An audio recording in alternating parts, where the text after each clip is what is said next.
आप सबका फिर से स्वागत करते हैं अपने इस यूट्यूब चैनल पे। इस वीडियो में हम बात करेंगे ईपीएस के ऑब्जेक्टिव का जो मॉडल पेपर बिहार बोर्ड के द्वारा जारी किया गया है उसके बारे में। हम इसमें ईपीएस के सभी 70 प्रश्नों को जो कि ऑब्जेक्टिव रूप में है उन सभी को हल करने का प्रयास करेंगे और देखेंगे कि उसका सही आंसर क्या होगा। तो आइए शुरू करते हैं वीडियो को। लेकिन वीडियो शुरू करने से पहले अगर आप इस चैनल पे नए हैं और इस चैनल को अगर सब्सक्राइब नहीं किए हैं तो प्लीज़ इस चैनल को ज़रूर सब्सक्राइब कर लेंगे और साथ में बेल आइकन को ज़रूर दबा देंगे ताकि हमारे आने वाले सभी नए वीडियोज़ के नोटिफिकेशन आप तक ज़रूर पहुँचे। तो आइए अब शुरू करते हैं वीडियो को और देखते हैं कि ईपीएस के जो सभी 70 प्रश्न हैं उसका सही आंसर क्या होगा।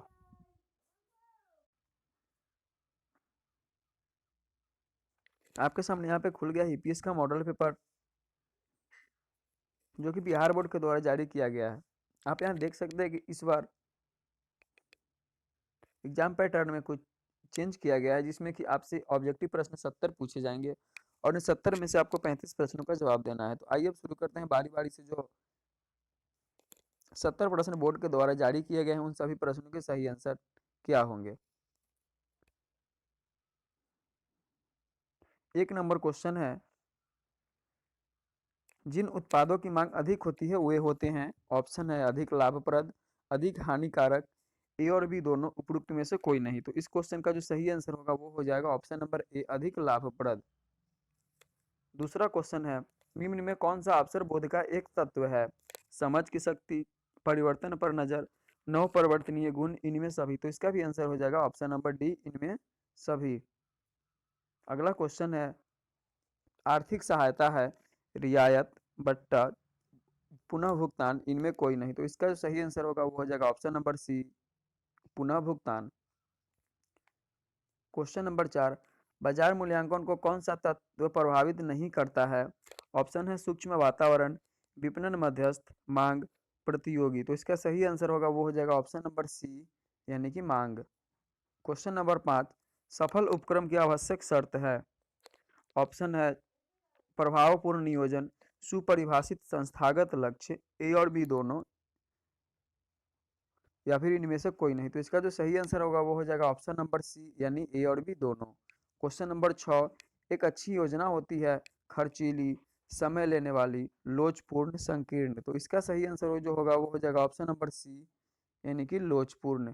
क्वेश्चन नंबर 7, नियोजन होता है भूतकाल के लिए, भविष्य के लिए, वर्तमान के लिए, सभी के लिए। तो इसका जो सही आंसर होगा वो हो जाएगा ऑप्शन नंबर बी, यानी भविष्य के लिए।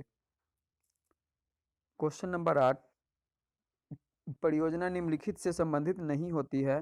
नव प्रवर्तन, कल्पना शक्ति, जोखिम, सृजनता। तो इसका सही आंसर होगा वो हो जाएगा ऑप्शन नंबर सी, यानी जोखिम से। क्वेश्चन नंबर 9, उत्पाद विकास प्रक्रिया में शामिल होते हैं एक अवस्था, दो अवस्था, तीन अवस्था, चार अवस्था। तो इसका जो सही आंसर होगा वो हो जाएगा ऑप्शन नंबर सी, यानी कि तीन अवस्था। क्वेश्चन नंबर 10, उत्पादन प्रक्रिया नहीं होनी चाहिए। ऑप्शन है लंबी, समय नष्ट करने वाली, जटिल, उपयुक्त, सभी। तो इसका सही आंसर होगा वो होगा ऑप्शन नंबर डी, यानी उपयुक्त सभी। क्वेश्चन नंबर 11, निम्नलिखित महत्वपूर्ण विषय नहीं है। ऑप्शन है तकनीक, श्रमिक, उत्पाद, उपयुक्त में से कोई नहीं। तो इसका सही आंसर हो जाएगा ऑप्शन नंबर बी, यानी कि श्रमिक। क्वेश्चन नंबर 12, दीर्घकालीन ऋण पर होता है स्थिर ब्याज दर, परिवर्तनशील ब्याज दर, शून्य ब्याज दर, उपयुक्त में से कोई नहीं। तो इसका सही आंसर हो जाएगा ऑप्शन नंबर ए, यानी कि स्थिर ब्याज दर। क्वेश्चन नंबर 13, शुद्ध कार्यशील पूंजी का अर्थ है चालू संपत्ति माइनस चालू दायित्व, चालू संपत्ति प्लस चालू दायित्व, चालू दायित्व माइनस चालू संपत्ति, या फिर उपयुक्त में से कोई नहीं। तो इसका सही आंसर होगा ऑप्शन नंबर ए, यानी कि चालू संपत्ति घटाओ चालू दायित्व, यानी current assets minus current liability equal to हो जाएगा working capital. Question number 14, BEP वह है जहां अधिकतम लाभ होता है, निम्नतम लाभ होता है, न लाभ होता है और न हानि, इनमें से कोई नहीं। बीईपी का मतलब हो जाएगा समविच्छेद बिंदु। तो समविच्छेद बिंदु ऐसे बिंदु को कहा जाता है जहां पर न लाभ होता है और न हानि। तो हो जाएगा option number C.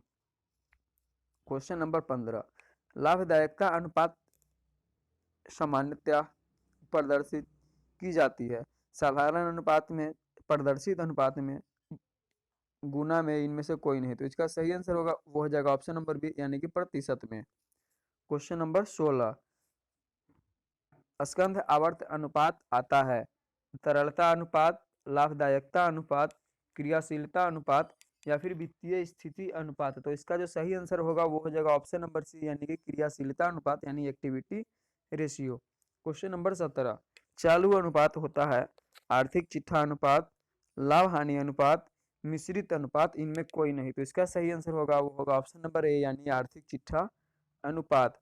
Question number 18, वित्तीय प्रबंध के अंतर्गत है लागत नियंत्रण, बजट नियंत्रण, प्रबंधकीय लेखांकन, उपयुक्त सभी। तो इसका आंसर होगा ऑप्शन नंबर डी यानी कि उपयुक्त सभी। क्वेश्चन नंबर 19, प्रबंध है कला, विज्ञान, कला एवं विज्ञान दोनों, इनमें से कोई नहीं। तो इसका सही आंसर जो होगा वो हो जाएगा ऑप्शन नंबर सी यानी कला एवं विज्ञान दोनों। अगला क्वेश्चन है क्वेश्चन नंबर 20, उद्यमी का कर्तव्य है मुनाफा वसूली, कर चोरी, पर्यावरण प्रदूषण, इनमें कोई नहीं। तो इसका सही आंसर होगा वो हो जाएगा ऑप्शन नंबर डी यानी इनमें से कोई नहीं। क्वेश्चन नंबर 21, कुल लागत में शामिल है मुख्य लागत, कारखाना लागत, उत्पादन लागत या इनमें सभी। तो कुल लागत में इनमें से सभी शामिल होते हैं। तो इसका आंसर होगा इनमें सभी। विज्ञापन है 22 नंबर क्वेश्चन है, विज्ञापन है एक व्यक्तिगत संप्रेषण प्रक्रिया, एक गैर व्यक्तिगत संप्रेषण प्रक्रिया, एक लिखित संप्रेषण प्रक्रिया, इनमें से कोई नहीं। तो इसका सही आंसर हो जाएगा वो होगा ऑप्शन नंबर बी एक गैर व्यक्तिगत संप्रेषण प्रक्रिया। क्वेश्चन नंबर 23, बॉन्ड ऋण साधन है अल्प अवधि ऋण का, मध्य अवधि ऋण का, दीर्घ अवधि ऋण का या फिर इनमें कोई नहीं। तो इसका सही आंसर हो जाएगा वो हो जाएगा ऑप्शन नंबर ए यानी अल्प अवधि ऋण का बॉन्ड लोन। क्वेश्चन नंबर 24, संचय अधिमान अंशों पर लाभांश दिया जाता है लाभ वाले वर्ष में, हानि वाले वर्ष में, हर वर्ष, लाभ हो या हानि, इनमें से कोई नहीं। तो इसका सही आंसर होगा वो होगा ऑप्शन नंबर सी यानी कि हर वर्ष दिया जाएगा चाहे कंपनी को लाभ हो या हानि। क्वेश्चन नंबर 25, आईडीबीआई किस वर्ष स्थापित किया गया था 1944, 1954, 1964, 1974। तो इसका आंसर होगा ऑप्शन नंबर सी यानी 1964 में। क्वेश्चन नंबर 26, चल लागत का श्रेष्ठतम उदाहरण है पूंजी पर ब्याज, सामग्री लागत, धन कर, किराया। तो इसका सही आंसर जो होगा वो होगा ऑप्शन नंबर बी यानी कि सामग्री लागत। क्वेश्चन नंबर 27, अस्थायी लागत प्रति इकाई बढ़ती है जब उत्पादन कम होता है, उत्पादन बढ़ता है, उत्पादन पूर्ववत रहता है, इनमें से कोई नहीं। तो इसका जो सही आंसर होगा वो हो जाएगा ऑप्शन नंबर ए यानी उत्पादन कम होता है। जब उत्पादन कम होगा तो उसका अस्थायी लागत प्रति इकाई बढ़ जाएगा। क्वेश्चन नंबर 28, भावी वस्तुओं का विक्रय अनुबंध है विक्रय, विक्रय का समझौता, व्यर्थ या व्यर्थनीय। तो इसका सही आंसर होगा ऑप्शन नंबर बी यानी विक्रय का समझौता। 29 नंबर, एक विनिमय विपत्र मांग पर धारक को दे है 29, वैध, व्यर्थनीय, अवैध या शर्त सहित। तो इसका जो सही आंसर वो होगा ऑप्शन नंबर ए यानी कि वैध होता है। क्वेश्चन नंबर 30, विपणन पर खर्च किया गया धन है बर्बादी, अनावश्यक व्यय, ग्राहकों पर भार या विनियोग। तो विपणन पर खर्च किया गया धन जो होता है वह विनियोग होता है। तो ऑप्शन नंबर डी हो जाएगा। क्वेश्चन नंबर 31, आर्थिक सहायता है रोकड़ अनुदान, कर मुक्त ऋण, किराया में छूट, उपयुक्त सभी। तो इसका आंसर हो जाएगा ऑप्शन नंबर डी यानी कि उपयुक्त सभी। क्वेश्चन नंबर 32, उत्पादन रूपरेखा की प्रक्रिया विभाजित होती है 2 वर्गों में, 3 वर्गों में, 4 वर्गों में, 6 वर्गों में। तो इसका सही आंसर जो होगा ऑप्शन नंबर बी यानी कि 3 वर्गों में। क्वेश्चन नंबर 33, आदर्श चालू अनुपात होता है 2:1, 1:2, 3:2, 4:1। तो इसका सही आंसर हो जाएगा ऑप्शन नंबर ए यानी कि 2:1 का होता है। ऑप्शन नंबर 34, अंशदान है बिक्री घटाव स्थिर लागत, बिक्री घटाव परिवर्तनशील लागत, बिक्री घटाव कुल लागत या फिर इनमें से कोई नहीं। तो इसका जो सही आंसर होगा वो होगा ऑप्शन नंबर बी, यानी सेल्स घटाओ वेरिएबल कॉस्ट, यानी बिक्री घटाओ परिवर्तनशील लागत। तो निकल जाएगा कंट्रीब्यूशन, यानी कि अंशदान। क्वेश्चन नंबर 35, चालू संपत्ति में शामिल होता है उपस्कर, विनियोग, ख्याति, देनदार। तो इसका सही आंसर होगा वो होगा ऑप्शन नंबर डी, यानी कि देनदार शामिल होता है चालू संपत्ति में। क्वेश्चन नंबर 36, कोष प्रवाह विश्लेषण में प्रयुक्त कोष शब्द का आशय है केवल रोकड़, चालू संपत्ति, चालू दायित्व, चालू संपत्तियों पर चालू दायित्वों का आधिक्य।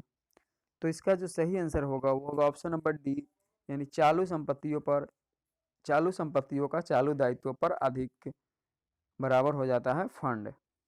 क्वेश्चन नंबर 37, परिमाणनीय परियोजनाओं से निम्नलिखित संबंधित नहीं है। ऑप्शन है बिजली उत्पादन, खनिज उत्पादन, परिवार कल्याण, जलापूर्ति। तो इसका जो सही आंसर होगा वो हो जाएगा ऑप्शन नंबर सी, यानी कि परिवार कल्याण। क्वेश्चन नंबर 38, नियोजन सभी प्रबंधकीय क्रियाओं का है। ऑप्शन है प्रारंभ, अंत, प्रारंभ एवं अंत दोनों, इनमें से कोई नहीं।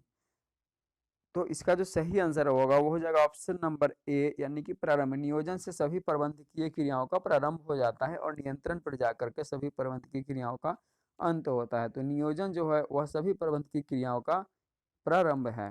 तो इसका सही होगा ऑप्शन नंबर ए। 39, सबसे अधिक व्यापक क्षेत्र है ब्रांड, लेबलिंग, पैकेजिंग, व्यापार मार्ग मार्क। तो इसका जो सही आंसर होगा वो होगा ऑप्शन नंबर सी, यानी कि पैकेजिंग का। क्वेश्चन नंबर 40, उपक्रम का चुनाव निर्भर करता है वातावरण पर, साहसी की स्वयं की योग्यता पर, साहसी के अधिकार पर, इनमें से कोई नहीं। तो 40 नंबर क्वेश्चन का सही आंसर होगा ऑप्शन नंबर बी, साहसी के स्वयं की योग्यता पर। क्वेश्चन नंबर 41, प्लांट एवं मशीन पर ह्रास है कोष का स्रोत, कोष का प्रयोग, कोष का प्रवाह नहीं, इनमें से कोई नहीं। तो प्लांट एवं मशीन पर जो ह्रास होगा उससे कोष का कोई प्रवाह नहीं होता है। तो इसका सही आंसर हो जाएगा कोष का प्रवाह नहीं। क्वेश्चन नंबर 42, भारत निवेश कोष किसके द्वारा स्थापित किया गया? IFCI, Grindlays bank, State Bank of India, Canara bank. तो इसका सही आंसर हो जाएगा ऑप्शन नंबर बी, यानी ग्रीनलेज बैंक। क्वेश्चन नंबर 43, व्यवसाय का नियामक ढांचा संबंधित होता है व्यवस्थापन, नियम बनाना, अधिनियम लागू करना, या फिर उपरोक्त सभी। तो क्वेश्चन नंबर 43 का सही आंसर हो जाएगा ऑप्शन नंबर डी, यानी कि उपरोक्त सभी। क्वेश्चन नंबर 44, बाजार मूल्यांकन के लिए निम्नलिखित बातें आवश्यक है मांग, पूर्ति, प्रतिस्पर्धा की प्रकृति, उपयुक्त सभी। तो इसका आंसर हो जाएगा ऑप्शन नंबर डी, उपयुक्त सभी। क्वेश्चन नंबर 45, उपकरणों के परमापीकरण में कमी होती है आंतरिक बाधाओं से, बाह्य बाधाओं से, सरकारी बाधाओं से, या फिर नियामक बाधाओं से। तो इसका जो सही आंसर हो जाएगा वो हो जाएगा ऑप्शन नंबर ए, यानी कि आंतरिक बाधाओं से। क्वेश्चन नंबर 46, आधारभूत सक्षमता संबंधित है बाह्य मूल्यवर्धन, तात्विक मूल्यवर्धन, आंतरिक मूल्यवर्धन, उपरोक्त में से कोई नहीं। तो क्वेश्चन नंबर 46 का सही आंसर हो जाएगा वो हो जाएगा ऑप्शन नंबर सी, यानी कि आंतरिक मूल्यवर्धन से। क्वेश्चन नंबर 47, नियमित कार्यशील पूंजी का अंश होता है अस्थायी कार्यशील पूंजी, परिवर्तनशील कार्यशील पूंजी, शुद्ध कार्यशील पूंजी, उपरोक्त में से कोई नहीं। तो इसका जो सही आंसर होगा वो हो जाएगा ऑप्शन नंबर सी, यानी कि शुद्ध कार्यशील पूंजी। क्वेश्चन नंबर 48, नगद क्रय के कारण अस्थायी संपत्ति में वृद्धि है कोष का प्रवाह, कोष का प्रयोग, संपत्ति में ह्रास, इनमें से कोई नहीं। तो इसका सही आंसर वो होगा ऑप्शन नंबर बी, यानी कोष का प्रयोग। क्वेश्चन नंबर 49, प्रारंभिक रहतिया है कोष का प्रयोग, कोष का स्रोत, कोष का प्रवाह नहीं, इनमें से कोई नहीं। प्रारंभिक रहतिया जो होगा वो कोष का प्रयोग होता है। तो ऑप्शन नंबर बी सही होगा। क्वेश्चन नंबर 50, निम्नलिखित में कौन गैर चालू संपत्ति है? ख्याति, प्राप्य बिल, पूर्वदत्त व्यय, देनदार। तो इसका सही आंसर वो होगा गैर चालू संपत्ति, यानी ख्याति हो जाएगा option number A. Question number 51, सुरक्षा सीमा है BEP पर बिक्री घटाओ वास्तविक बिक्री, वास्तविक बिक्री घटाओ BEP पर बिक्री, बिक्री घटाओ अंशदान, या फिर इनमें से कोई नहीं। तो इस 51 नंबर का जो आंसर होगा, सही आंसर होगा, वो हो जाएगा ऑप्शन नंबर बी, यानी कि वास्तविक बिक्री घटाओ बीईपी पर बिक्री। क्वेश्चन नंबर 52, स्कंध आवर्त अनुपात आता है तरलता अनुपात में, लाभदायकता अनुपात में, क्रियाशीलता अनुपात में या फिर वित्तीय स्थिति अनुपात में। तो इसका सही आंसर होगा वो होगा ऑप्शन नंबर सी, यानी क्रियाशीलता अनुपात में। क्वेश्चन नंबर 53, सकल विनियोजित पूंजी बराबर होती है कुल संपत्ति के, शुद्ध संपत्ति के, अंशधारी कोष के या फिर सकल लाभ के। तो इसका जो सही आंसर होगा वो हो जाएगा ऑप्शन नंबर ए, यानी कि कुल संपत्ति के। क्वेश्चन नंबर 24, साहसिक पूंजी का विचार सर्वप्रथम उत्पन्न हुआ था भारत में, इंग्लैंड में, अमेरिका में, जापान में। तो इसका जो सही आंसर होगा वो होगा ऑप्शन नंबर सी, यानी कि अमेरिका में। क्वेश्चन नंबर 55, श्रम गहन प्रौद्योगिकी उपयोगी है क्योंकि इसकी प्रकृति होती है विकासशील देशों हेतु, विकसित देशों हेतु, पिछड़ी अर्थव्यवस्था हेतु इनमें से कोई नहीं। तो इसका सही आंसर वो होगा, वो हो जाएगा ऑप्शन नंबर ए, यानी कि विकासशील देशों हेतु। क्वेश्चन नंबर 56, उत्पादन प्रबंध है उत्पादन नियोजन, उत्पाद नियंत्रण, किस्म नियंत्रण, उपयुक्त सभी। तो इसका सही आंसर होगा वो हो जाएगा ऑप्शन नंबर डी, यानी कि उपयुक्त सभी। क्वेश्चन नंबर 57, व्यक्तिगत विक्रय है मौखिक प्रस्तुति, लिखित प्रस्तुति, दृश्य प्रस्तुति, इनमें से कोई नहीं। तो इसका सही आंसर जो होगा वो होगा ऑप्शन नंबर ए, यानी कि मौखिक प्रस्तुति। क्वेश्चन नंबर 56, बैंक साख एक स्रोत है अल्पकालीन वित्त का, मध्यकालीन वित्त का, दीर्घकालीन वित्त का, इनमें से कोई नहीं। तो इसका सही आंसर जो होगा वो होगा ऑप्शन नंबर ए, यानी कि अल्पकालीन वित्त का। क्वेश्चन नंबर 59, राज्य वित्तीय निगम अधिनियम किस वर्ष पारित किया गया? 1948, 1949, 1950, 1951। तो इसका सही आंसर हो जाएगा ऑप्शन नंबर डी, यानी 1951 में। क्वेश्चन नंबर 60, निम्न में से अस्थायी लागत का उदाहरण है प्रत्यक्ष सामग्री लागत, चार्ज योग्य लागत, कार्यालय प्रबंधक का वेतन, प्रत्यक्ष श्रम लागत। तो इसका सही आंसर जो होगा वो हो जाएगा 60 नंबर का ऑप्शन नंबर बी, यानी कि चार्ज योग्य लागत। क्वेश्चन नंबर 61, तलपट एक व्यक्तिगत खाता है, वास्तविक खाता है, नाम मात्र खाता है, खाता शेषों की एक अनुसूची है। तो इसका सही आंसर जो होगा वो होगा ऑप्शन नंबर डी, यानी खाता शेष की एक अनुसूची है। क्वेश्चन नंबर 62, सामान्यतः विविधीकरण वर्गीकृत किया जाता है 2 तरीकों में, 3 तरीकों में, 4 तरीकों में, 5 तरीकों में। तो क्वेश्चन नंबर 62 का सही आंसर जो होगा वो होगा ऑप्शन नंबर बी, यानी कि 3 तरीकों में। क्वेश्चन नंबर 63, वैधानिक रूप से बिक्री अनुबंध में सम्मिलित है बिक्री, विक्रय समझौता, वस्तु विनिमय, ऑप्शन नंबर डी, ए या बी दोनों। तो इसका सही आंसर जो होगा वो हो जाएगा ऑप्शन नंबर बी, यानी कि विक्रय समझौता। क्वेश्चन नंबर 64, किस अनुपात के अंतर्गत एक अव्यय एक होता है? वित्तीय स्थिति अनुपात, क्रियाशीलता अनुपात, लाभदायकता अनुपात, मिश्रित अनुपात। तो क्वेश्चन नंबर 64 का सही आंसर होगा ऑप्शन नंबर ए, यानी वित्तीय स्थिति अनुपात। क्वेश्चन नंबर 65, मुद्रास्फीति निश्चित ही संबंधित होती है व्यवसाय की मात्रा से, व्यवसाय के उत्पादकता से, व्यवसाय की व्यवहार्यता से, इनमें से कोई नहीं। तो मुद्रास्फीति व्यवसाय की व्यवहार्यता से निश्चित ही संबंधित होती है। तो सही आंसर होगा option number C. Question number 66, उद्यमिता के अवरोधक रोकते हैं नवसृजन, लाभदायकता, अनिश्चितता, इनमें से कोई नहीं। तो 66 का सही आंसर होगा ऑप्शन नंबर सी, यानी कि अनिश्चितता। क्वेश्चन नंबर 67, एक उद्यमी जन्म लेता है, बनाया जाता है, ए एवं बी दोनों, इनमें से सभी। तो इसका सही आंसर हो जाएगा होगा ऑप्शन नंबर सी, यानी कि ए एवं बी दोनों। क्वेश्चन नंबर 68, भारत में बल दिया जाता है प्रशिक्षण केंद्र में प्रशिक्षण पर, कार्यस्थल प्रशिक्षण पर, कार्य के बाहर प्रशिक्षण पर, इनमें सभी। तो इसका सही आंसर होगा ऑप्शन नंबर डी, इनमें सभी। क्वेश्चन नंबर 69, भारत में विदेशी उद्यमियों की भूमिका है नकारात्मक, सकारात्मक, विनाशकारी, इनमें कोई नहीं। तो इसका सही आंसर होगा होगा ऑप्शन नंबर बी यानी कि सकारात्मक। क्वेश्चन नंबर 70, परियोजना तैयार की जाती है प्रवर्तकों को द्वारा, प्रबंधक द्वारा, उद्यमी द्वारा, इनमें सभी। तो 70 का सही आंसर हो जाएगा ऑप्शन नंबर डी यानी कि इनमें सभी के द्वारा। तो ये था ईपीएस का 70 ऑब्जेक्टिव क्वेश्चन पेपर। इसी तरह के और भी वीडियो और भी सारे विषयों के आएंगे। फिर मिलते हैं किसी दूसरे वीडियो में, तब तक के लिए धन्यवाद।